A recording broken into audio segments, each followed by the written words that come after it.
the difference between learning from fear and learning from curiosity. Those are the standpoints. And as a young player myself, and still now, I mean, I think, I'm talking from many years of playing. I wanted to go through Govan. I wanted to be able to play jazz. I wanted to do bebop. I wanted to do country. I wanted to be able to play 7/8 string guitar. I do, but do all the techniques, double thumbing like Tosin Abasi and all this stuff. I want to be able to play over all these changes. But then there's also like, well, what actually interests me? And I realized some of the things I was thinking I wanted to do were because I was feeling inadequate looking at other people play. You go through your Instagram, you do one scroll with your thumb, and you'll see the best neo soul, you see the best gent, you see all the fads of guitar going through, you see all the people with pre-composed solos doing all the techniques, and it's just like every technique in 30 seconds, and it's all amazing. The tone is amazing, the video is amazing.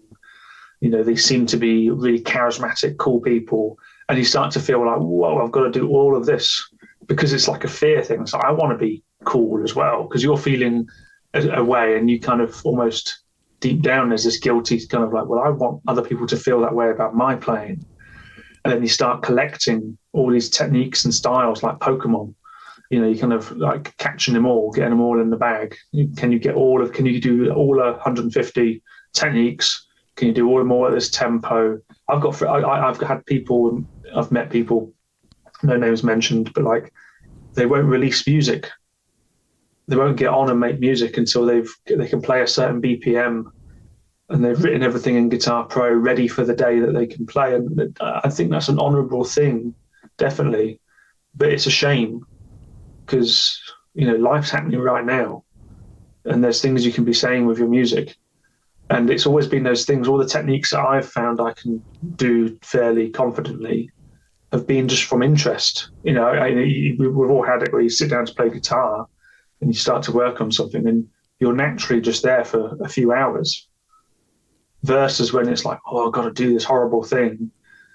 Okay, I put a timer on, I'm going to do 2 minutes. And I'd argue, obviously, there's certain things you do have to do. There is the woodshed, so to speak, but the woodshed needn't be prison. If you get your practice materials and your mindset straight of what you actually want to do and what you're actually interested in, what actually makes you excited about guitar. And that's something I have heard Steve Vai talk about a lot. What makes you excited? What makes you curious? What makes you go, oh, how can I change that?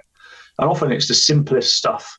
It's not the 25 licks package of all the crazy, altered dominant licks. It's often a very simple concept.